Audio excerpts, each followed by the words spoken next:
نحمده ونصلي ونسلم على رسوله الكريم وعلى آله وصحابه أجمعين. گوسفندے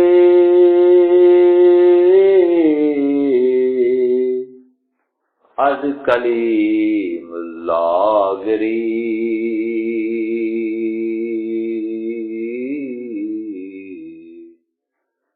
گوسفندے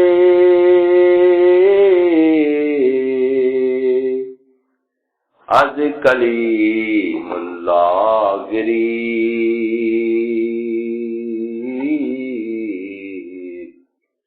ہائے موسیٰ آبلا شد نالری در پائے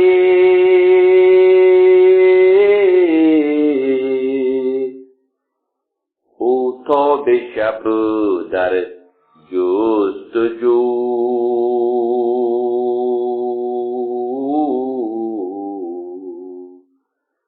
در پائے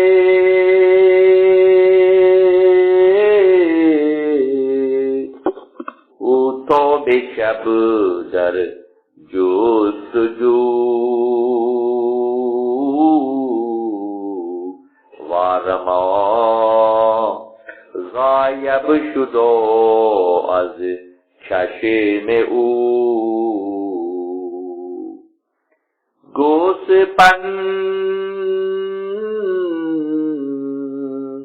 از ماندگی شد سست و مان گوسپند از ماندگی شد سست و مان پس کلیم اللہ گرد از وی فشان کف ہمیں مالید بر پتو شرس میں نوازش کرد ہم جو مادر نیم ذرہ تیرگی وہ خشم نے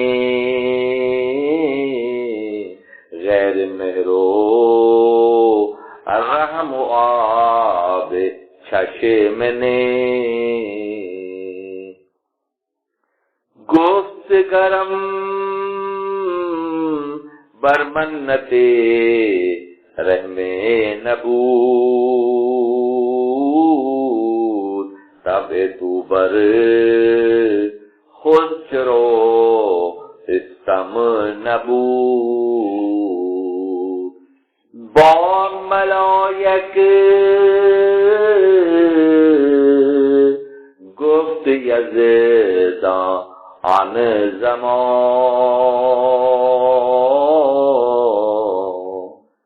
با ملائک گفت یزدان آن زمان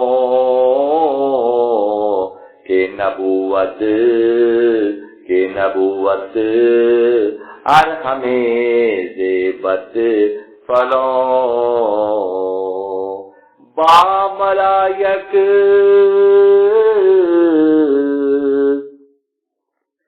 گفت یزدان آن زمان کہ نبوت ارحم زیبت فلان مستقا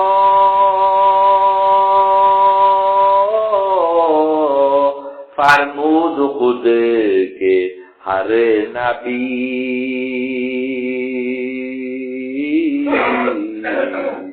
مستقا فرمود خود کے ہر نبی کس جو پانش برنا یا سبی. انتہائی واجب الاحترام شب جمعہ کے درس مثنوی شریف کے شرکا، اللہ تعالیٰ کا بے حد شکر احسان ہے کہ اس نے ہم عاجزوں پر اپنا یہ خصوصی فضل و کرم فرمایا کہ شب جمعہ کی ان ساعتوں میں حضرت مولانا جلال الدین رومی رحمۃ اللہ علیہ سے منسوب اس خانقاہ میں حضرت مولانا جلال الدین رومی کی تعلیمات سے استفادے کے لیے یہ چند نفوس یہاں ہر شب جمعہ میں شریک رہتے ہیں. یہ سعادت بزور بازو نیز تانا بخشن خدا یہ بخشندہ کہ اللہ تعالیٰ کی خصوصی توفیق ہی کی بنیاد پر ایسا ہو پاتا ہے کہ ہمارے حصے میں یہ سعادتیں آتی ہیں کہ خطب الافطار حضرت مولانا جلال الدین رومی رحمۃ اللہ علیہ کہ اس بامانی کتاب مثنوی شریف سے ہم استفادہ کرتے ہیں اور کشاں الحمدللہ ثم الحمدللہ ہمارے قلوب میں ہمارے دلوں میں اللہ اور اہل اللہ اللہ کے انبیاء اور اللہ کے دوستوں کی محبت جاگزی ہوتی چلی جا رہی ہے. یہ بلا شبہ اس پرو اور سطحیت کے دور میں، اس ظاہر داری کے دور میں، اس خود پسندی کے دور میں یہ اللہ کا بڑا خصوصی انعام ہے کہ ہم اس سے نایاب پیغام سے استفادہ کر رہے ہیں اور تعالیٰ ہماری توفیقات میں اضافہ کرے. ہم دفتر ششم میں ہیں اور میں نے پہلے بھی عرض کیا تھا کہ دفتر ششم مثنوی شریف کے 6 دفاتر ہیں اور ہر دفتر اول دوم سوم چورم پنجم ششم 6 دفاتر. ہر دفتر گزشتہ کے اول کے مقابلے میں دوسرا جو پیغام ہے وہ بہت اعلیٰ ورفا ہے، دوسرے مقابلے میں تیسرا دفتر ہے. اسی طرح سے مثنوی شریف کے دفاتر کی مثال آسمانوں کی بھی ہے. پہلا دفتر پہلے آسمان کی نمائندگی کرتا ہے، وہاں کی اطلاعات وہاں پہنچاتا ہے، وہاں کے رموز و نکات کو نمایاں کرتا ہے. جیسے جیسے ہم آگے بڑھتے جاتے ہیں اور ہم بنیاد کو سمجھ کر جب چلتے ہیں تو بہت سی وہ باتیں جو اب تک ہمارے لیے بڑی حیرت کی تھیں وہ کھلتی چلی جاتی ہیں اور یہ پیغام ہمیں ملتا چلا جاتا ہے. ہم ظاہر طور پہ ایسے ہی رہیں گے. ظاہر اہل اللہ انبیاء کسی میں ایسا نہیں ہوا کسی نے دیکھا ہو کہ کسی کی 6 انگلی نکل آئی ہو، کسی کی 7ویں انگلی نکل آئی.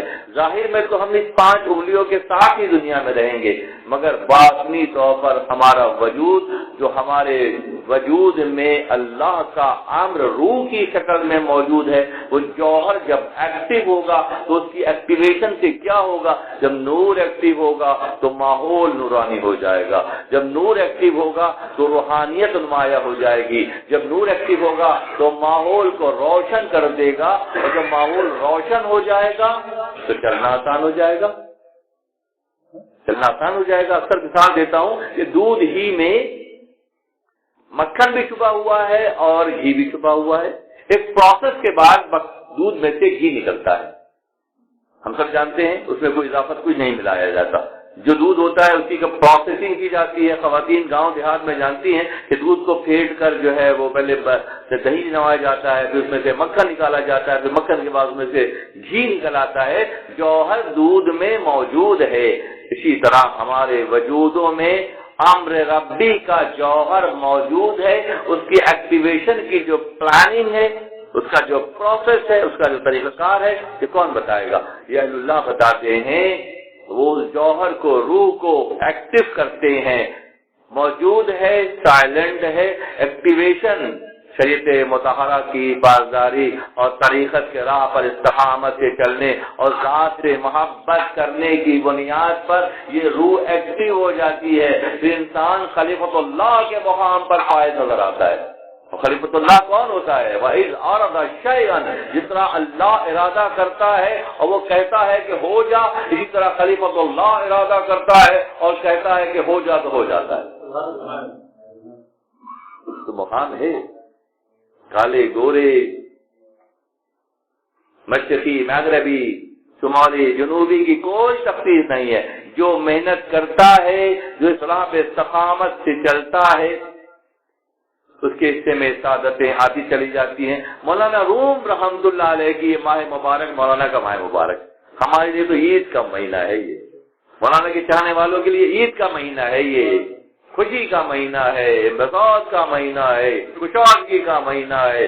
ہمیں شکرانہ ادا کرنے کا موقع اللہ کی طرف سے ملا ہے، تو ہم پر واجب ہے کہ ہم شکرانہ ادا کریں۔ یہ اللہ، ہم پلٹ کر دیکھیں 5 سال 10 سال 15 سال پہلے ہم کہاں کھڑے تھے اور آج ہم کہاں کھڑے ہیں۔ آج ہم پچھلے کے مقابلے میں ہر زاویہ نگاہ سے بہتر مقام پر کھڑے ہیں۔ جو گمان لے کر آئے اس کے ساتھ ایسے معاملہ ہوگا، ہم ایک گمان لے کر آئیں گے ایک ہی مقدار ہوگا، ہم بہت سے گمان خوش گمانی کے ساتھ اپنے رب سے تعلق میں آ جائیں گے تو بہت سے شعبوں میں کامیابی ہمارے حصے میں آئے گی۔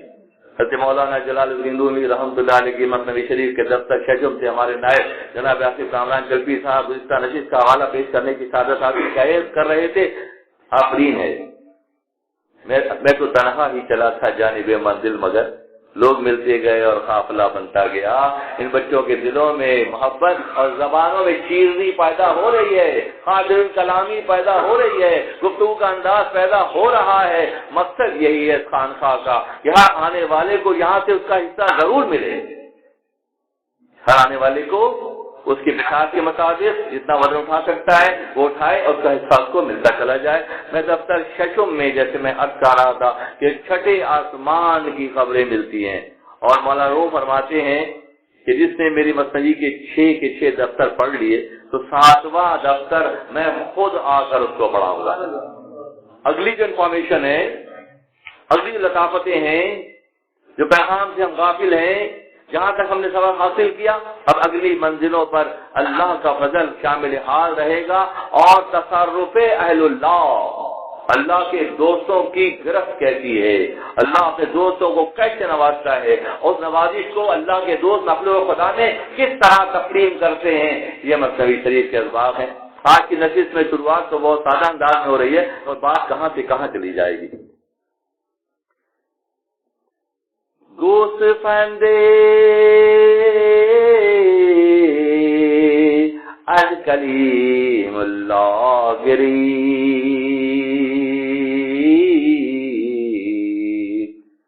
گوسفندے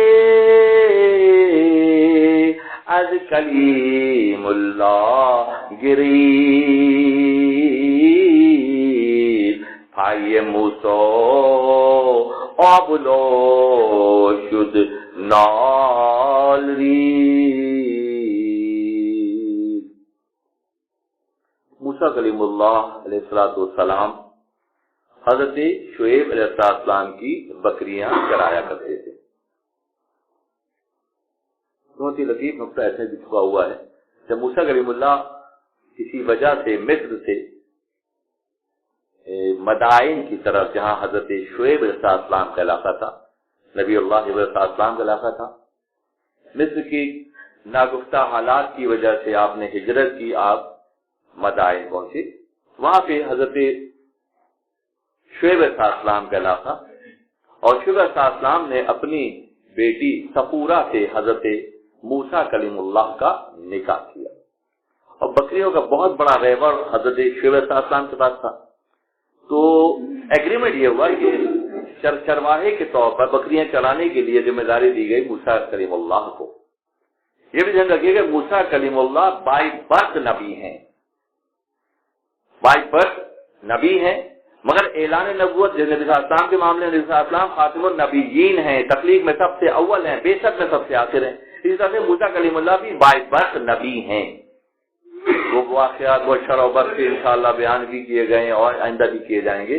تو شعیب علیہ السلام کی بکریاں چراتے تھے۔ ایگریمنٹ یہ ہوا کہ بکریاں چرانے کا محنتانہ کیا ہوگا۔ تو ہوا یہ کہ ایسا ہے کہ بکری 6 مہینے بچے دیتی ہے، تو پہلے 6 مہینے کا محنتانہ بکریاں اگر نر دیں گی تو موسیٰ کلیم اللہ کی، اور مادہ ہوں گی تو شعیب علیہ السلام کی۔ لیکن محنت کا محنتانہ کیا تعین کیا گیا کہ اگر بکریاں نر بچے دیں گی تو وہ محنتانے کے طور پر موسیٰ کلیم اللہ کو مل جائیں، اور مادہ جو بچیاں دیں گی وہ حضرت شعیب کو ملیں گی۔ اب اللہ کی مصلحت ہے، اور نبیوں کے ساتھ جس کا معاملہ بڑا عجیب و غریب رہتا ہے، تو پہلے جو ایگریمنٹ ہوا کہ نر ہوں گے تو موسیٰ کے ہوں گے، تو اس 6 مہینے میں ساری بکریوں نے نر بچے دیے۔ اچھا اگلی بار ایگریمنٹ ہوا کہ اب جو مادہ ہوں گی وہ موسیٰ کو ملیں گی، نر شعیب کو ملیں گے۔ یہاں پہ اللہ کی حکمت ہے، اگلی بار ساری جو بکریوں نے بچے دیے وہ مادہ دی۔ اس طرح خود محنت کا نتیجہ، نوازنا چاہے تو کیسے کیسے نوازتا ہے، وہ نوازنے کا ارادہ کر لے تو اگلی بار ساری بکریاں جو ہے پٹ ہیں، مادہ بکریاں ہوں گی۔ اس طرح سے خود ایک بہت بڑا ریور حضرت موسیٰ کلیم اللہ کا بن گیا، کہ وہ ساتان کی بکریاں بھی چراتے تھے۔ جو اللہ کا ہو جاتا ہے یا اللہ جسے اپنا بنا لیتا ہے، اس کے راستے پھر کھلتے چلے جاتے ہیں۔ بہت سارے چھوٹے بڑے بہت سی رکاوٹیں خود بخود ہٹ جاتی ہیں۔ اس میں پیغام یہ چھپا ہوا ہے کہ وہ علی کل شیء قدیر، ذات جس طرح چاہتی ہے وہ کرتی ہے، بس اسے پہچاننے کا جو مرحلہ ہے وہی مشکل نظر آتا ہے، بظاہر وہ کہ نہیں ہے۔ جو پہچان کی منزل پر آ جاتا ہے تو ربی معیی کی کیفیت میں چلا جاتا ہے۔ وہ اللہ کی معیت، اللہ کے قربت، اللہ کے فیصلے اس کے حق میں دوستوں ہوتے چلے جاتے ہیں۔ ہم خانقاہی لوگ، گودڑی پوش لوگ، ہم فقیر یہی پیغام مخلوق خدا کو دیتے ہیں کہ بس ایک دفعہ کی محنت کرنی ہے کہ اللہ سے جڑ جانا ہے۔ ایک الفت میں تم ہمارے ہو، باقی جو بھی ہے سب تمہارا ہے۔ جس کو جس طرح چاہے، جس انداز میں چاہے اللہ دے سکتا ہے۔ بات یہاں تک کلیئر ہو گئی کہ موسیٰ کلیم اللہ بکریاں شعیب علیہ السلام کی چراتے تھے۔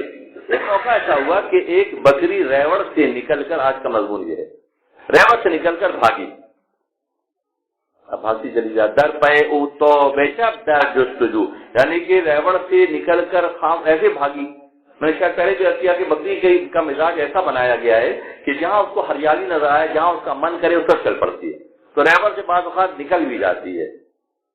اس کا اپنا مفاد جہاں نظر آئے گا، اس کو ہریالی جہاں نظر آئے گی چلی جائے گی۔ ویسے ہی بکریوں میں اور بھی بہت سی خصوصیات اللہ نے رکھی ہیں۔ اللہ نے اپنے جلیل القدر پر انبیاء سے بکریاں چرانے کا کام لیا ہے۔ اس دور میں بھی اگر ہم تحقیق کے حوالے سے بات کریں تو ٹیوبرکلوسس ٹی بی جو ایک مضر مرض ہے، وہ بکری کے دودھ، بلکہ جہاں جہاں بکریاں پالی جاتی ہیں اس علاقے سے ٹیوبرکلوسس جو ہے خود بخود ہٹ جاتا ہے۔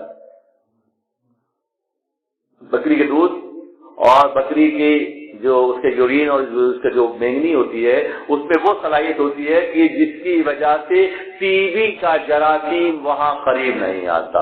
اسی لیے انبیاء سے جو کام یہ کروایا گیا اس کا بنیادی مقصد یہ تھا کہ میسج ڈلیور کیا جائے اور لوگ اس حقیقت کو سمجھیں، اسی انداز میں اپنے آپ کو تیار کریں، اور اس کے یہاں تک کہ اس کے دودھ اور اس کے گوشت اور یہاں تک کہ اس کی فضلے سے بھی شفا یابی اللہ پیدا کر سکتا ہے۔ ایک بکری نکلی، اب وہ بھاگتے چلی گئی۔ فرماتے ہیں کہ در بیعو توبہ شب در جستجو، کہ دوپہر کو یہ واقعہ ہوا اور شام ہو گئی، یہاں تک کہ اپنا جو گلہ تھا، بکریوں کا ریوڑ تھا، وہ بھی نظروں سے اوجھل ہو گیا۔ وہ بھاگی چلی جا رہی ہے، گوشت پر ازماندگی شد سست مان، یہاں تک کہ بھاگ کر وہ بکری سست ہو گئی۔ پس کریم اللہ گت ازوی فشان، کہ جب وہ تھک گئی اور تھک کے کھڑی ہو گئی تو موسیٰ کلیم اللہ اس تک پہنچ گئے اور جا کے اس کے پیر جھاڑ رہے ہیں، اس کے بال جھاڑ رہے ہیں، اس کے سر پہ ہاتھ پھیر رہے ہیں۔ اللہ غنی، مقام و مرتبہ کیسا، اور ادنا مخلوق سے محبت کیسی۔ مقام مرتبہ موسیٰ کلیم اللہ سے کلام کرنے والے نبی موسیٰ کلیم اللہ ہیں۔ فرماتے ہیں گوشت پر ازماندگی شد سست مان، پس کلیم اللہ گد ازو فشان، گفت ہمیں مولید بر پشت و سرش میں نوازش کر ہم تو مودرش، ایسے اس پر نوازش کر رہے تھے جیسے مائیں بچوں کے ساتھ کرتی ہیں۔ کیا مجبوری تھی آپ کی؟ کوئی مجبوری نہیں تھی، مگر یہ انداز کس کا ہے؟ یہ انبیاء کا انداز ہے، یہ اللہ کا انداز ہے کہ وہ اللہ کی مخلوق، ادنا مخلوق سے بھی اس انداز کی، کیسے؟ جیسے میں نوازش قد ہمچو مودرش، کہ وہ ماں کی طرح اس پہ نوازش کرے تھے۔ نیم ذرہ تیرگی وہ خشم میں، نہ ان کو غصہ تھا نہ ان کو کوئی افسوس تھا. اس بکری کے بال جھاڑ رہے ہیں, اس کے پیروں کا دبا گوشت کرم بر منتے رحم نبود سب تو بر خود چرو اتم نمود, کہ تجھے اپنے چل میری بات چھوڑ دے, تجھے اپنے اوپر بھی رحم نہیں آیا کہ اتنا بھاگ بھاگ کے تو نے اپنے آپ کو تھکا لیا. کس سے باتیں ہو رہی ہیں؟ موسیٰ کلیم اللہ کس سے کلام کر رہے ہیں؟ دل میں شوق ہے اللہ سے کلام کا اور مخلوق سے کلام کر رہے ہیں. کیا بات ہے, ایک طرف شوق ہے اللہ سے کلام کا کلیم اللہ اور دوسری اللہ کے دیدار کا, اور دوسری طرف معاملہ کیا ہے کہ اپنا مخلوق کے ساتھ. یہ بہترین شعر ہے جو آج میں اس وقت پیش کر رہا ہوں. با ملایک گفت یزدا ان زمان کہ نبوت رو ہمیں زیبت فلاں. اس وقت جب یہ کر رہے تھے, یہ گفتگو کر رہے تھے, نہ ان کو غصہ تھا, نہ ان کی آنکھوں میں کوئی جو ہے غصے کی جھلک تھی, اور وہ اس کے ساتھ نرمی معاملہ ایسے کر رہے تھے جیسے مائیں بچوں کے ساتھ کرتی ہیں. با ملایک گفت یزدا ان زمان, اسی وقت اللہ ملائکہ سے فرما رہا تھا. انتہا کا پوائنٹ ہے آج یہ. اسی وقت جب یہ کر رہے تھے موسیٰ کلیم اللہ تو اللہ با ملائک گفت یزدن ان زمان کہ نبوت راہ میں زیبت فلاں, کیا کہ نبوت اس شخص کے لیے زیبا نہیں ہے جو اتنی محبت کے ساتھ بکری کے ساتھ معاملہ کر رہا ہے. اللہ کس سے فرما رہا ہے؟ اللہ ملائک سے فرشتوں سے فرما رہا ہے کہ یہ شخصیت, یہ انداز اس کا ہے, میرے نبی کا ہے, اور پہ نبوت جو ہے اس پر زیبا ہے, زیب دیتی ہے. مستحا خربوت ترمود خود کے ہر نبی. اب آ جاتے ہیں موسیٰ کلیم اللہ کی گفتگو سے اللہ کے فرمان کے بعد مولانا روم رحمۃ اللہ علیہ پہ ہوتا تھا دوستو یہ کہ مولانا پر پوری رات آمد کی کیفیت ہوتی تھی. ہم جب سوتے ہیں تو خواب نظر آتے ہیں, بعض ڈراونے بھی ہوتے ہیں, بڑے الٹے سیدھے بھی ہوتے ہیں, اس کا ذکر جا کے ہم کسی سے کرتے بھی ہیں, تعبیر بھی پوچھتے ہیں, مگر جب ایک دفعہ صفائی ہو جاتی ہے نا, ایک دفعہ جب دل مانچ دیا جاتا ہے, دل روشن ہو جاتا ہے, تو دن میں تو چلک پھرت ہوتی ہے, رات کو ان کے ساتھ معاملہ ہو جاتا ہے. جب دل روشن ہوگا تو ہوگا, ورنہ خیر تفکرات, ساری پریشانیاں, کل کام کی ٹینشن کی باتیں, کل پیمنٹ کی ٹینشن کی باتیں لگی ہوں گی زندگی کے ساتھ. مگر جس نے محنت کر لی, قد افلح من زکاہا, 11 مرتبہ سورہ شمس میں اللہ نے قسمیں کھائی اور بارہویں بات یہ کی کہ قد افلح من زکاہا, جس نے تزکیہ کیا وہی فلاح یافتہ قرار پائے گا. خدا کو کیا ضرورت ہے اپنی چیزوں کی, بنائی ہوئی چیزوں کا قسمیں کھانے کی؟ اس کی امپورٹنس کو اجاگر کرنے کے لیے اس کے ساتھ پھر فرما دیا کہ 11 چیزوں کی قسمیں کھانے کے بعد اللہ فرما رہا ہے کہ اب فلاح یافتہ وہی قرار پائے گا جس نے تزکیہ کیا, جس نے محنت کی, جس راہ خدا میں اپنے آپ کو وقف کیا.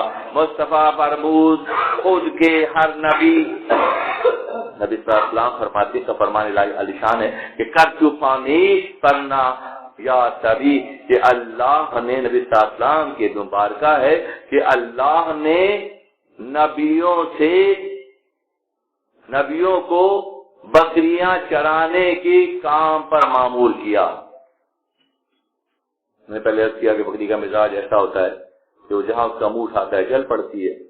تو جب ان کو تربیت دی جاتی ہے, اس کے بعد ان سے محبت کا معاملہ کیا جاتا ہے, تو پہلے بکریاں حصے میں آتی ہیں, بعد میں اللہ مخلوق خدا کو ان کے حوالے کر دیتا ہے کہ یہ سیفسٹ زون میں ہے, یہ نہ غصہ کریں گے, نہ یہ ذاتی کریں گے, نہ تم کو تمہارے ساتھ دشمنی کا معاملہ کریں گے, یہ ہر مخلوق کے ساتھ محبت کا معاملہ کریں گے. کون؟ انبیاء, اور ان کے تربیت یافتہ پھر کون؟ اہل اللہ, اولیاء کاملین. یہ انبیاء کی سنت کے مطابق, انبیاء کے انداز میں فکر کو اختیار کر کے خدا پھر مخلوق خدا کے مسائل کے حل کے لیے اللہ ان کو متعین کرتا ہے. نبی صلی اللہ علیہ وسلم سے اصحاب نے پوچھا کیا اللہ کے نبی کے فرمان جب یہ ہے کہ اللہ نے نبیوں سے یہ کام دیا, تو اصحاب نے پوچھا اللہ کے نبی کہ آپ نے بھی بکریاں چرائی ہیں؟ ہاں, میں بھی بہت کم پیسے میں مکہ کے سرداروں کی بکریاں چرایا کرتا تھا. اللہ کے نبی نے پہلے دور میں حلیمہ سعدیہ کے بچوں کے ساتھ مل کر بکریاں چرائی ہیں.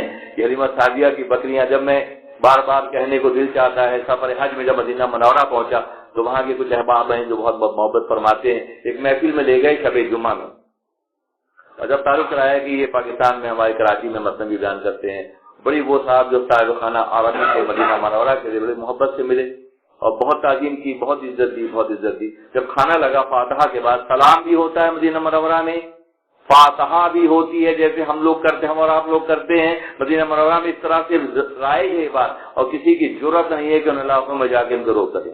جب کھانا لگا، جیسے ہمارے تھالوں میں کھانا لگاتے ہیں ہم لوگ، بڑے بڑے تھال وہیں سے لیا تھا میں نے، خیال وہیں سے آیا، یہاں جاری کیا، تو تھال میں چاول اور اوپر سے ایک بہت بڑی گوٹی، گوشت کی سفید گوٹی بہت صاف ستھری، جس کا بہت اچھا نام بھی ہے، عرب میں مشہور ہے بہت، تو آ کے لگائی گئی، تو صاحب خود اٹھ کر وہاں سے مسجد سے میرے پاس آئے، مجھ سے سوال کیا، ڈاکٹر صاحب آپ کو پتا ہے یہ کون سا گوشت ہے؟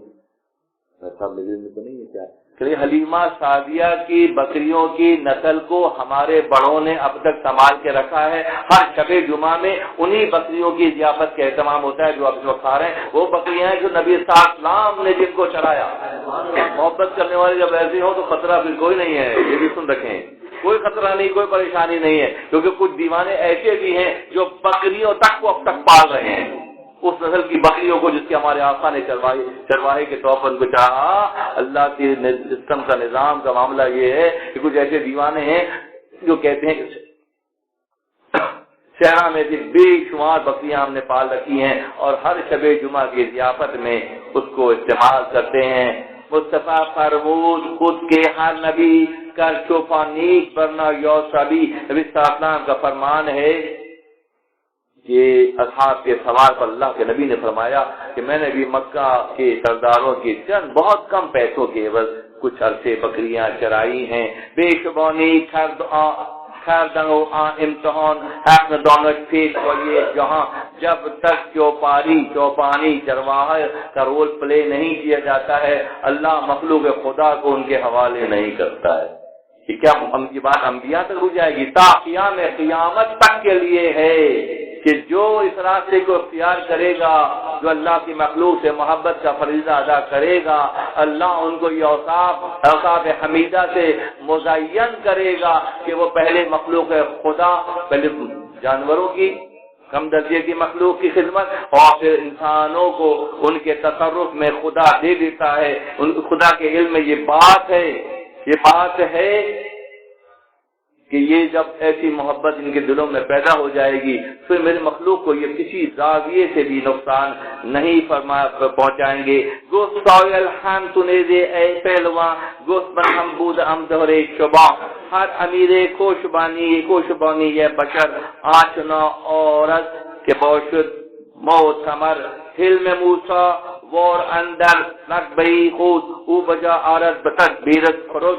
موسیٰ علیہ السلام کے دل میں جو محبت تھی یہ خاصہ انبیاء کا طریقہ ہے جنہوں نے اس انداز کی تربیت کے بعد اللہ کی مخلوق کو اللہ نے ان کے حوالے کیا اور انہوں نے اس کا حق ادا کیا، اللہ کی مخلوق سے محبت کا حق ادا کیا۔ پہلے مرحلے میں تربیت اور اگلے مرحلے میں پریکٹیکل ہوتا ہے کہ وہ پریکٹیکل پھر سب کو نظر آتا ہے۔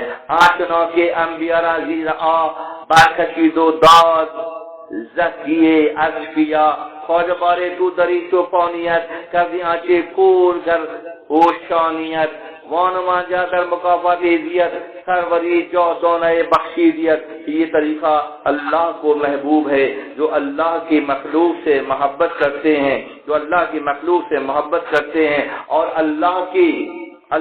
کی مرضی کے مطابق اپنے آپ کو ڈھال لیتے ہیں۔ تو پھر ہوتا کیا ہے کہ مخلوق خدا ان سے رجوع کرتی ہے، ان کی طرف راغب ہوتی ہے، کیونکہ وہ خود پھر جستجو میں رہتے ہیں کہ ایسا کوئی مل جائے جو اس مرتبے پر ہو کہ اللہ کی مخلوق سے محبت کا فریضہ ادا کرنے جیسا ہو۔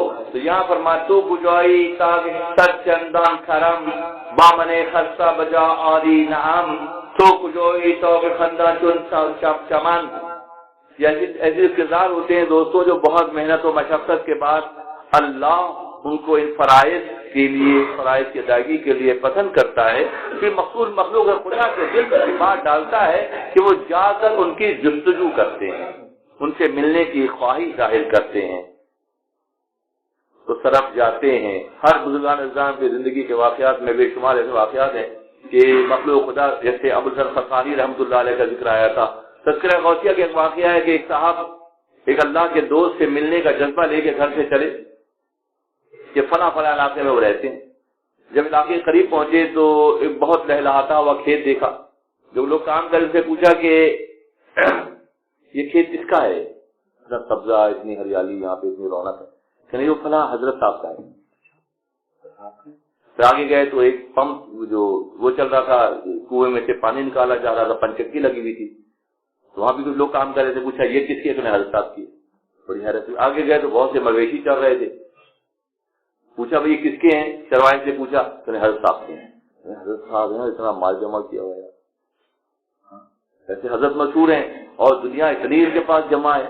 اس طرح سے مویشیوں کو دیکھتے دکھاتے جب گھر پہنچے تو تعارف کرایا کہ میں آپ سے ملنے، محبت میں آپ کے آیا ہوں، ملنے کے لیے آیا ہوں.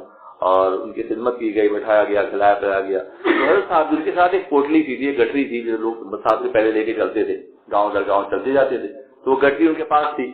تو حضرت صاحب نے کہا کہ ایسا ہے کہ حج کا زمانہ آنے والا ہے، ایسا کرتے ہیں حج پہ چلتے ہیں. تو حضرت ہاں ٹھیک ہے میں آپ کے ساتھ چلوں گا. تو اٹھے اور چل پڑے، گھر سے باہر نکلیں گے. رک جا میری پوٹلی جو ہے وہ میں اٹھا لیتا ہوں. کہنے لگا اچھا ہمارا یہ کہہ رہے تھے کہ اتنا جمع کر لیا، ہمیں تو کسی کی فکر نہیں ہوئی. اتنی ساری بکریاں، اتنے سارا ریوڑ، اتنا سارا کھیت، اتنے سارے باغ یہ ہم نے جمع کر. اس پہ تمہیں تو اعتراض تھا، تم نے کہا تھا اتنا سارا مال جمع کر لیا. اور تمہیں اپنی گٹری بڑی اچھی یاد رہی کہ ہم تو ویسے نکل پڑے گھر سے حج پہ جانے کے لیے پیدل ہی. اور تمہیں اپنی گھٹی. دنیا داروں کا معاملہ یہ ہوتا ہے کہ وہ اپنے فہم و عقل کے مطابق پرکھنے کی کوشش کرتے ہیں تو پھر وہ ناکام ہو جاتے ہیں. جہاں آمیزش ہوتی ہے وہاں سے ناکامی. ورنہ اہل اللہ کی طرف تو کجوئی توبئی در مخمرم مان ہمیں گویم بسے تو مبذلم گفتگی ہم گیر ازوے دلم تو ہمیں گنجت جو ہونے زیر تھی. جب اہل اللہ کا یہ قافلہ تیار ہو جاتا ہے جو اللہ کی رضا کے مطابق مخلوق خدا کی خدمت پر معمور ہوتا ہے اور مخلوق خدا ان سے رجوع کرتی ہے، تو یہاں مولانا ایک عجیب و غریب زاویہ پیش کرتے ہیں. دیکھیں پہلے بھی کہا، دوبارہ کہتا ہوں، ولایت تین طرح کی ہوتی ہے. ولایت تین طرح کی ہوتی ہے: کسبی، نسبی اور وہابی. کسبی وہ ولایت ہوتی ہے کہ ہم پورے شعور کے ساتھ رائے خدا کے لیے محنت کرتے ہیں، کسب کرتے ہیں. کسب کہتے ہیں کام کرنے کو، کام کرتے ہیں اور اس محنت کے نتیجے میں اللہ ولایت کی منزل پر سرفراز کرتا ہے. ایک ہوتے ہے نسبی. نسبی سے مراد نسبت کے اعتبار سے، اگر ابا نے محنت کی تو بیٹے کو اور پوتے کو پڑپوتے کو یا اس سسٹم کے لوگوں کو وہ ولایت ملتی ہے. یہ نسبی ولایت کہلاتی ہے. ایک ہوتی ہے وہابی، جو وہاب اللہ دیتا ہے. مقصد یہ ہے، خانقاہ کی گفتگو کا مقصد یہ ہے کہ ایسے کردار بنے، یہ فکر پیدا ہو کہ ہم کام کریں، ہماری نسبتیں مضبوط ہو جائیں، ہم ایسا کام کریں کہ اللہ پسند کر لے. تو کچھ کسبی ولی ہوتے ہیں جو محنت کر کے ولی بنتے ہیں، کچھ نسبی ولی ہوتے ہیں، باپ دادا کا حصہ ہوتا ہے ولی ولی بن جاتے ہیں، کچھ وہ وہابی ہوتے ہیں. بعض ان میں ایسے ہیں جیسے حضرت شیخ محی الدین عبد القادر گیلانی رضی اللہ تعالیٰ عنہ کا معاملہ یہ ہے کہ آپ میں تینوں صفات ایک ساتھ ہیں. محنت بہت کی، نسبت نجیب الطرفین ہے اور اللہ نے بھی پسند کر لیا. یہ تینوں نسبتوں کے ساتھ ولایت کی منزل ہوتی ہے جو پھر وہ غوثیت تک چلی جاتی ہے. تو ایسوں کو کیا کرتے ہیں؟ لوگ ڈھونڈتے پھرتے ہیں. وہ کہاں ہیں وہ لوگ جو بہاریں پھیلاتے ہیں؟ کہاں ہیں وہ لوگ جو بارش کی نمی کی طرح سے حیات دیتے ہیں؟ کہاں ہیں وہ لوگ جو اللہ کی مخلوق کو سینوں سے لگا کر پیشانیاں چومتے ہیں؟ کہاں ہیں وہ لوگ جو پردہ پوشی کرتے ہیں؟ معاملہ یہاں یہ ہے کہ فکری اعتبار سے حال یہ ہے کہ ہم کسی کو رعایت دینے کے لیے تیار ہی نہیں. اسی لیے مولانا فرماتے ہیں کہ عیب دیکھنے والا غیب نہیں دیکھ سکتا. اللہ کو اگر آپ پہچان چاہتے ہیں کہ کیا پہچان ہوتی ہے کہ وہ عیب نہیں دیکھتے، بلکہ عیب دیکھتے بھی اگر ہیں تو منہ پھرا لیتے ہیں. اگر عیب کسی میں ہے بھی کوئی تو وقتی طور پر منہ پھرا لیتے ہیں، اس کی تربیت کے انجام پھر اور طرح سے کرتے ہیں. ان کو اللہ کی مخلوق ڈھونڈتی ہے. تو مولانا فرماتے ہیں کہ ایسے جو کردار ہیں اللہ جن کی مثال خزانوں کی سی ہے، ان کی مثال ایسے کردار جو بن جاتے ہیں ان کی مثال کیا ہے؟ فرماتے ہیں تو ہمیں گنجت جو ہونے زیر تھی چوب گنجد آسمان در زمین. تو جب ایسے نفوس تیار ہوتے ہیں اور اپنی پوری زندگی راہ خدا کی محنت کرتے ہیں تو مولانا فرماتے ہیں کہ کون ہے جو آسمان کو زمین کے نیچے چھپا سکتا ہے؟ ان کے اجسام، ان کے جسم زمین میں ہوتے ہیں مگر ان کی روحیں آسمان عرش تک پرواز کرتی ہیں. فرماتے ہیں من ہمیں گویم بتو تو مفضلم گفتگی ہم گیر از تو از دلم چو ہمیں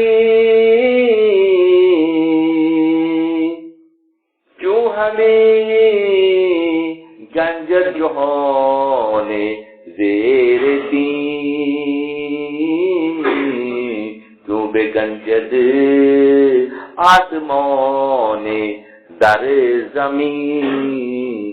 آج نقطہ سمجھ لیجئے کہ ایسے جو کردار اہل اللہ ہوتے ہیں ان کے وجود تو زمین کے اندر ہوتے ہیں مگر ان کی روح آسمانوں تک پرواز کرتی نظر آتی ہے. حیات میں بھی ایسا ہوتا ہے دوستو اور ممات کے بعد بھی ایسا ہوتا ہے کہ کوئی ایسی مٹی اللہ نے نہیں بنائی جو روح کو ڈھک سکے. مٹی کو ڈھکتی ہے مگر روح کو کوئی مٹی ڈھک نہیں سکتی. ان کے حیات اور ان حیات کے بعد کی زندگی میں بھی اسی طرح سے تصرف کرتے ہیں، اسی طرح سے ان کی ارواح کا دائرہ عمل ہوتا ہے کہ جو ان سے محبت زندگی میں کرتے ہیں، جو بعد از ممات جسم کے ڈھہ جانے کے بعد، جسم کے زیر زمین چلے جانے کے بعد ان کی ارواح میں وہ اللہ نے طاقت رکھی ہے، خود پھر انہوں نے محنت کر کے ولایت حاصل کی ہے. تو کوئی مٹی ایسی نہیں ہے کہ جو روح کو ڈھک سکے. مولانا کا کیا انداز ہے، کتنی اعلیٰ و عرفہ مثال سے ہمیں سمجھاتے ہیں. پہلے ڈیفینیشن کی گئی، موسیٰ کلیم اللہ سے گفتگو شروع ہوئی، اہل اللہ کا مقام و مرتبہ اجاگر کیا گیا.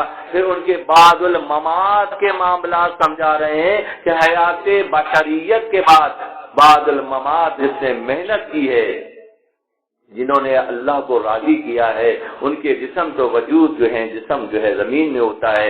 کوئی ایسی زمین نہیں ہے جو آسمان کو چھپا سکے، کیونکہ انہوں نے اتنی محنت کی کہ ان کی جسم کی مثال زمین پر ہے، ان کی روح کی پرواز آسمانوں تک ہے.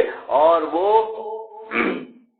شہر زاہد، شہر عارف ہر دمے سوساخ سے شوق. عارف کی شہر، عارف کون ہوتا ہے؟ جس کو اللہ نے عرفان دیا ہو، جس کے اندر اللہ کی پہچان ہو گئی ہو. ہر کے خود پہ شناخت یا زارا شناخت، جو خود کو پہچانتا ہے وہ اللہ کو پہچاننے جیسا ہو جاتا ہے. جو اللہ کو پہچاننے جیسا ہوتا ہے وہ عارف کہلاتا ہے. شہر عارف ہر دمے تھا سخت شاہ، یہ مولانا ہی کر سکتے ہیں. اس بات کو مولانا اجاگر کر سکتے ہیں کہ عارف جو بن جاتا ہے پھر زندگی میں ہو یا ممات کے بعد ہو، اس کی زندگی کا دائرہ اتنا وسیع ہو جاتا ہے کہ عارف ہر وقت شاہ کے تخت کے پاس ہوتا ہے. تو کیا ہوتا ہے؟ باطل حق ہو جاتا ہے، وہ اللہ سے مل جاتا ہے. اس کے نتیجے میں اس کی خیر کا معاملہ یہ ہے، وہاں فرماتے ہیں شہر عارف ہر دمے تھا تخت شاہ، شہر زاہد ہر مہے یک روز راہ، اور زاہد پنج وقتہ ادائیگی، تمام تر معاملات کی پاسداری. پھوک پھوک کر چلنے، پھوک پھوک کر کھانے کے باوجود زاہد زہد کی کیفیت میں ایک مہینے میں ایک دن کا سفر طے کرتا ہے. ایک مہینے چلتا ہے تو راہ خدا میں ایک دن کی منزل اس کے حصے میں آتی ہے. جبکہ عارف کا معاملہ یہ ہوتا ہے کہ وہ ہر وقت شاہ کے تخت کے پاس ہوتا ہے. اسی لیے عرفہ کا معاملہ یہ ہوتا ہے کہ بس وہ گردن جھکاتے ہیں اور مرضی الہی ان کے حصے میں آ جاتی ہے اور اللہ کی مخلوق کی رہنمائی کرتے ہیں. رہنمائی کرتے ہیں کس وجہ سے؟ کیونکہ وہ اس منزل پر عرفان کی منزل پر ہوتے ہیں. مرد گفتارو روح آفتاب، ان کے بارے میں ظاہر ہے ہم اور آپ اس منزل پہ کبھی بھی نہیں آ سکیں گے، کیونکہ ہم دنیا داریوں کے ایسے لبادے میں لپٹے ہوئے ہیں کہ ان سے چھٹکارا حاصل کریں گے تو آگے بڑھ پائیں گے. ہمیں فکر ہے تو کاروبار کی ہے، ہمیں فکر ہے تو گھر بار کی ہے، ہمیں فکر ہے تو اہل ویال کی ہے، ہمیں فکر ہے تو اپنے مقام دنیاوی مقام و مرتبے کی ہے. کیا ہمیں اللہ سے تعلق کی فکر ہے؟ ہم یہاں بیٹھیں فاتحہ لنگر میں شامل ہو جائیں، گھر چلے جائیں، تو یہ نہیں ہے کسی طرح سے مناسب۔ ہمیں غور کرنا ہے، ہمیں فکر کرنا ہے، ہمیں ان باتوں کو نہ صرف یہاں سے لے کر جانا ہے، اپنے آپ کو ٹٹول کر چیک کرنا ہے کہ کیا واقعی اس منزل پر ہیں۔ ٹھیک ہے، 100 میں سے 100 کوئی نہیں ہے، کوئی 30% ہے، کوئی 40% ہے، کوئی 50% ہے، کوئی 60% ہے۔ بہرحال یہ سرک کر اس طرف بڑھنا ہے، یہ اس مثنوی شریف کا پیغام ہے۔ مرد خفتہ روح اونچو آفتاب، مرد، مگر بات مرد کی ہو رہی ہے، دیکھیں نا، مرد بننے میں ٹائم تو لگے گا، ابھی مٹی ہے، گرد ہے، اس گرد سے نکل کر مرد بننے کا جو پروسیس ہے، یہی اللہ ہم سے چاہتا ہے کہ تمہارے وجودوں میں گرد کے ساتھ ہم نے اپنے امر ربی کو رکھا ہے، اس کو ایکٹیویٹ کر کے تم ہم سے تعلق میں آ سکتے ہو، اور اس کی ایکٹیویشن اسی کے ہاتھوں سے ہوگی جو اس شعبے کا ماہر ہوگا۔ نہ لوگ شفا کرتے ہیں آپ بہت ایسا دھوکہ ہوتا ہے اور بڑے 2 نمبر گیر ہیں بنا۔ ارے بھائی بات یہ ہے کہ اگر باورچی کھانا صحیح نہیں پکاتا ہے تو ہم کھانا چھوڑ دیتے ہیں، نہیں چھوڑتے، یا درزی کپڑے اچھے نہیں سیتا ہے، آگے ٹیڑھے سی دیتا ہے، تو کیا ہم کپڑے پہننا چھوڑ دیتے ہیں؟ ہم اپنے فکر کو حرکت دے کر اس مقام پر پہنچتے ہیں جہاں کھانا اچھا پکتا ہے اور درزی کپڑے صحیح سیتا ہے۔ تو ہم اس معاملے میں یہ کر لیتے ہیں، تو اہل اللہ سے تعلق کے معاملے میں ہم سستی کا مظاہرہ کیوں کرتے ہیں؟ ہم جو جدوجہد کیوں نہیں کرتے کہ ہم صحیح مقام پر پہنچ کر صحیح لوگوں سے جڑ کر اپنے معاملات کو سیدھا کرتے ہیں؟ مرد جب ہوتا ہے، گرد کی بات نہیں ہو رہی، مرد جب ہوتا ہے تو اس کا جسم تو بستر پر ہوتا ہے، مگر فرماتے ہیں اس کی روح آفتاب سورج کی طرح آسمان کی طرف پرواز کرتی ہے۔ اللہ غنی 670 کا پیغام بالکل ڈفرنٹ ہے، بالکل الگ ہے۔ مرد خفتہ روح اونچو آفتاب در فلک تابر و تھندر جامع خواب، یہ خواب کے خواب کے کپڑے پہن کر، خوابی کے کپڑے پہن کر، سلیپنگ ڈریس پہن کر جو سو رہا ہوتا ہے بندہ، تو اس کا جسم تو بستر پر ہوتا ہے۔ مولانا فرماتے ہیں جب وہ گرد کی مندر سے نکل کر مرد کی مندر پر آ جاتا ہے تو اس کی روح آسمان تک پرواز کرتی نظر آتی ہے۔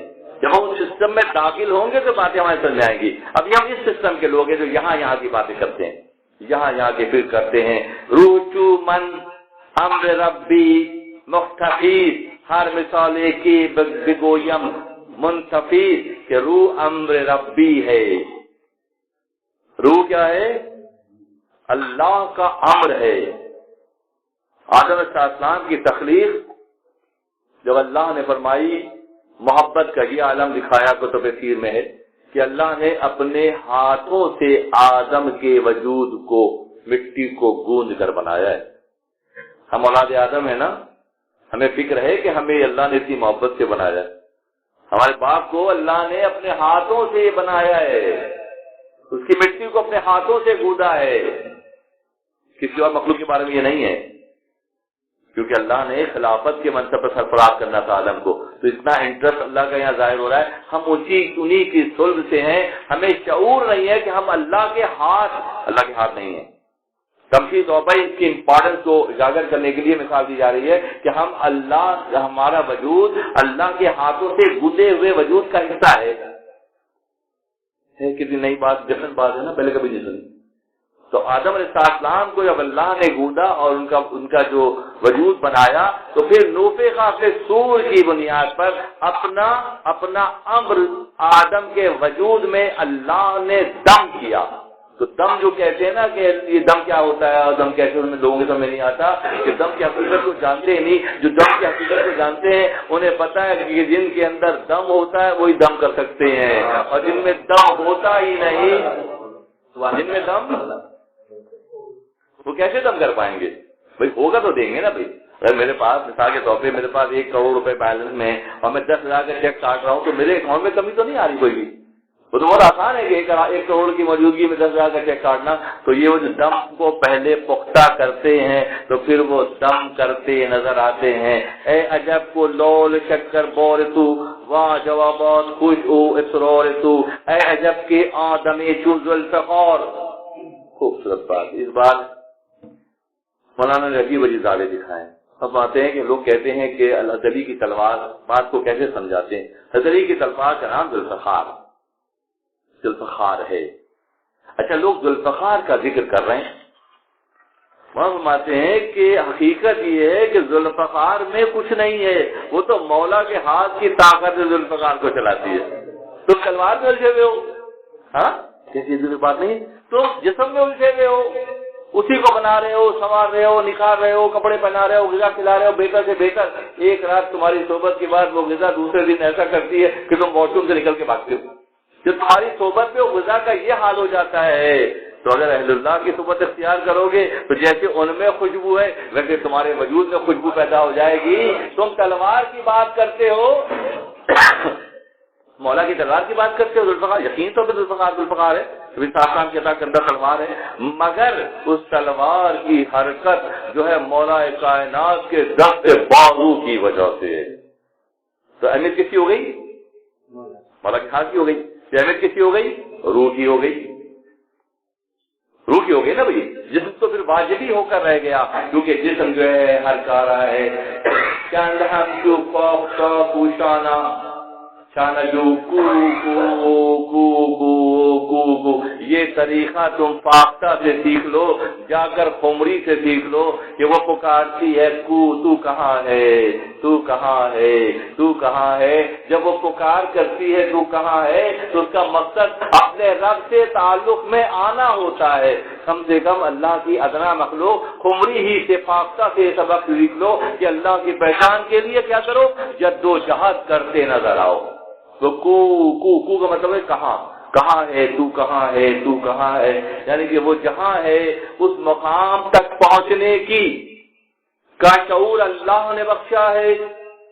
ہمارے وجودوں میں فکری اعتبار سے تمام انفارمیشن موجود ہے، ہمیں صرف اس کو ایکٹیو کرنا ہے. اس راہ پر چلنے کے لیے محنت کوئی نہیں کہہ رہا کہ کل وقتی طور پر خانقاہ میں آ کے رہنا شروع کر دیں، ایسا کچھ بھی نہیں ہے کیونکہ اللہ کے نبی کا فرمان ہے اور قرآن کا بھی فرمان ہے ربنا آتنا فی الدنیا حسنہ وفی الآخرہ حسنہ، کہ دنیا کی بھی بھلائی اور آخرت کی بھی بھلائی. اور اللہ کے نبی کا فرمان ہے کہ الکاتب حبیب اللہ، جو قصد کرتے ہیں، قصد ہم کام پہ نہ رک جائیں کہ ہم روٹی کمانے کے لیے جاتے ہیں باہر، ہر طرح کا قصد، ہر طرح کی محنت، ہر زاویے سے جد و جہد جو کرتے ہیں وہ کون ہوتے ہیں؟ وہ الکاتب حبیب اللہ فرمایا. جو قصد کرتے ہیں وہ اللہ کو محبوب ہے، اللہ کو پسند ہے.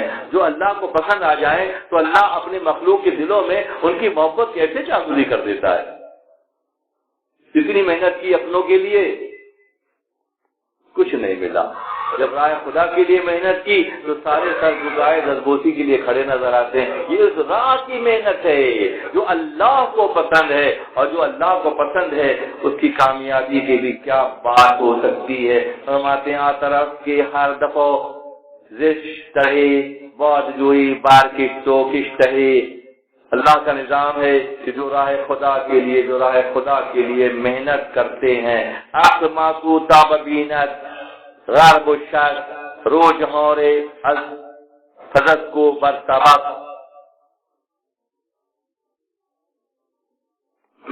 جب کسی بھی کام میں مولانا کہتے ہیں شروع میں محنت ہوتی ہے. جب پہاڑ پہ ہم چڑھتے ہیں کسی بھی مشن کو لے کر چلتے ہیں تو شروع میں دنیاوی اعتبار سے، بشری اعتبار سے وہ مشکل ہوتا ہے. ہم سمجھتے ہیں کہ چڑھائی مشکل ہوتی ہے. جو چڑھائی چڑھ کر اوپر پہنچ جاتا ہے تو اس کو چڑھائی اس کے لیے بہت آسان ہو جاتی ہے. اب جو چڑھائی کے راستے میں تھک کر رک جاتے ہیں، ایک موقع فرماتے ہیں کہ جو اللہ کے راستے کا معاملہ یہ ہے کہ جو ایک پہاڑ، بلند پہاڑ ہے، سبزہ ہے اور خوشبودار، وہاں پہ پھول لگے ہوئے ہیں، میوے کے درخت لگے ہوئے ہیں، اس وادی سے گزر کر پہاڑ کی بلندی پہنچتے ہیں.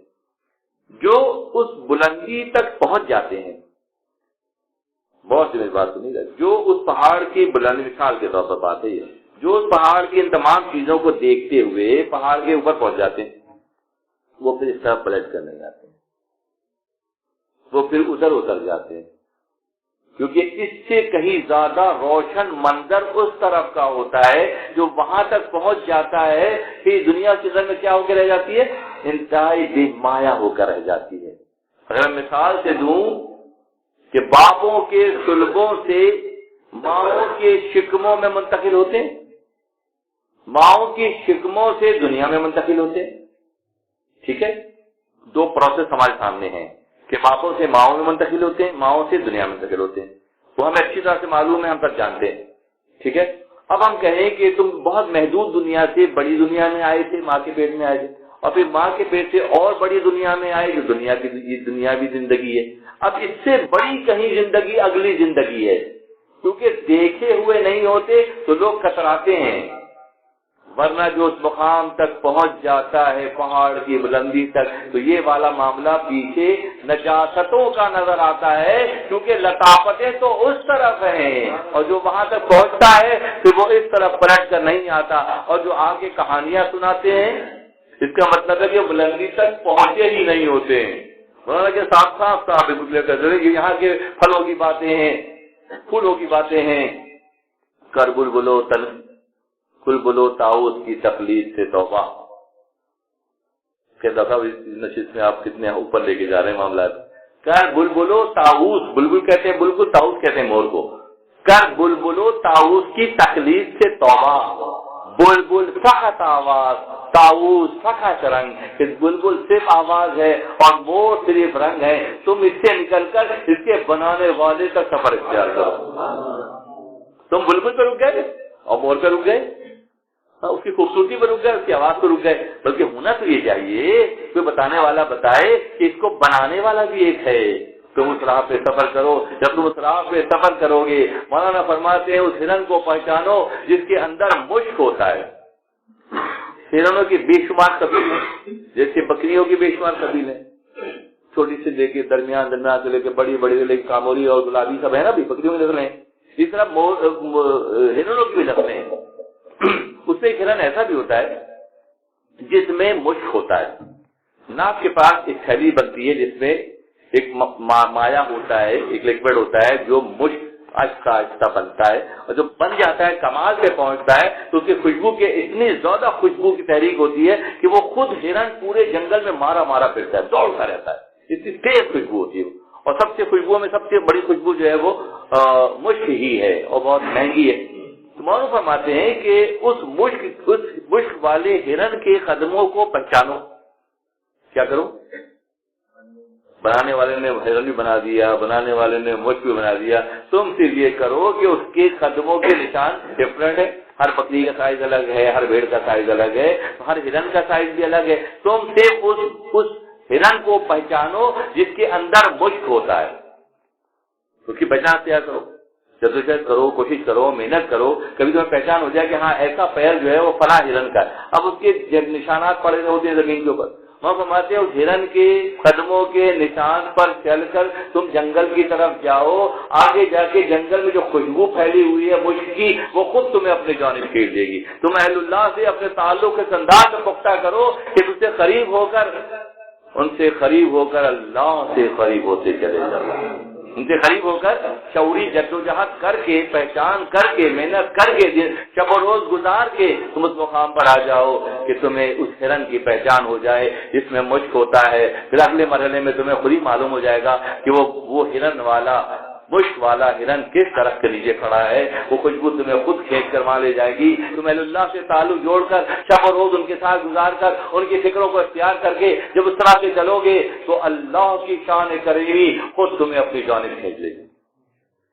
یہ اہل طریقت کا مضمون ہے۔ مولانا فرماتے ہیں کہ حق کشیدت موزم در کشمکش، میردم نومید ہے خاک کے تو خوش، اسی طرح سے تم بظاہر خاک ہو مگر اہل اللہ کی گرد ہو، مگر اہل اللہ کی صحبت کی وجہ سے تم مرد بن جاؤ گے اور اپنے مقصد تخلیق تک پہنچ جاؤ گے۔ اللہ کی انسانوں اور جنوں کو تخلیق کرنے کا مقصد کیا ہے؟ کہ صرف اللہ کی پہچان ان کے دلوں میں پیدا ہو جائے اور وہ اللہ کو، اپنے رب کو پہچاننے جیسے ہو جائیں۔ یہی اللہ کا مقصد ہے۔ ورنہ دوسری جانب معاملہ یہ ہے کہ اگر ہم نے جدوجہد نہیں کی، ہم نے محنت نہیں کی، ایک اور زاویہ وہاں دکھاتے ہیں کہ پھر ہمارے وجودوں کی مثال مٹی کا کوزہ ہوتا ہے نا، مٹی کا پیالہ جو ہوتا ہے، مٹی کے پیالے ہیں، کمہار جب بناتا ہے نا دوستوں تو چیک کرتا ہے اس کو، اگر صحیح ہے تو کارآمد ہے، اگر چٹکا ہوا ہے تو دوبارہ توڑ کر دوبارہ مٹی کو گوند کر نیا سانچہ بنا دیتا ہے۔ جب کمہار یہ کرتا ہے کہ بیکار کوزوں کو توڑ کر دوبارہ سے بنا دیتا ہے تو کمہار کو جس نے صلاحیت دی ہے اس کا معاملہ کیا ہوگا؟ اس کا معاملہ یہ ہے کہ اگر واقعاً تم اس کے ساتھ محبت کرو گے اور اس کے بتائے ہوئے طریقے کے مطابق زندگی گزارو گے تو پھر کیا ہوگا؟ پھر کیا ہوگا کہ تمہارے لیے آسانی کا معاملہ ہو جائے گا۔ مطلب تمہاری مثال ایک مٹی کے کوزے کی جیسی ہو جائے گی، جو کوزہ گر ایسے کوزوں کو توڑ کر اس میں سے مٹی نکالتا ہے، پھر گونتا ہے، پھر نیا بنا دیتا ہے۔ ابتدائے آفرینت سے تا قیام قیامت جو کارآمد ہوں گے، وہ لسٹڈ ہوں گے اللہ کی بارگاہ میں، ورنہ اس وجود میں کی مٹی کو اللہ جب کمہار یہ کر کے پیالہ بنا لیتا ہے تو کمہار یہ کر کے دوبارہ پیالے بنا لیتا ہے تو اللہ جو کمہار کا رب بھی ہے وہ ہم سے تقاضا کرتا ہے کہ ہم اس کی پہچان کے لیے محنت کریں، ورنہ ہمارے وجودوں کی کوئی حیثیت نہیں ہوگی۔ آنکھ کا بند ہونا اور آنکھ کا نہ ہونا، اگر آنکھ بند ہے تو اس میں امکان ہے سدھار، اور آنکھ اگر سلی ہوئی ہے، اللہ غنی، بالکل کلوزنگ ہو رہی ہے، لاسٹ پہنچ گیا، آنکھ بند ہے، کھل جائے گی 10 سال 20 سال 5 سال 8 سال 9 سال کی محنت کے بعد وہ بند آنکھ کھل جائے گی، اور آنکھ اگر سلی ہوئی ہے پھر وہ نہیں کھلے گی۔ تو غور کرنے کی بات یہ ہے کہ ہماری آنکھیں بند ہیں یا ہماری آنکھیں سلی ہوئی ہیں۔ اگر سلی ہوئی ہیں نظریات کی وجہ سے، فکر کی وجہ سے، خود غرضی کی وجہ سے، تکبر کی وجہ سے، خود پسندی کی وجہ سے، دنیا داری کی وجہ سے، یہ وہ عیوب ہیں جس میں آنکھ سلی ہوئی ہے، آنکھ سلی ہوئی ہے، اور جہاں اللہ سے تعلق ہے، محبت ہے، مگر عملیت پسندی کم ہے تو وہاں پھر بھی امکان ہے کہ وقت کے ساتھ ان میں تبدیلی آ جائے گی۔ اب مقام فکر یہ ہے کہ سلے ہوئوں پہ محنت کرنی ہے یا سوئے ہوئوں پہ محنت کرنی ہے؟ سوئے ہوئے پہ محنت کرنی ہے۔ جو سو رہے ہیں آج نہیں تو کل یقین ہے کہ دوبارہ اٹھ جائیں گے، اور اٹھ کر وہ راہ خدا کے لیے صحبت کی وجہ سے جو ہے وہ فیضیاب ہو سکیں گے، اور اللہ کی مخلوق کو فیض پہنچانے جیسے ہو جائیں گے۔ جو سلی ہوئی آنکھ ہوتی ہے وہ اللہ ہی کھول سکتا ہے، بند آنکھ کو اہل اللہ کھولتے ہیں۔ سلی ہوئی آنکھ جن کی ہوتی ہے پھر وہ بہت بڑا کام ہوتا ہے۔ ایک بزرگ گزرے ہیں جن کا نام ہے،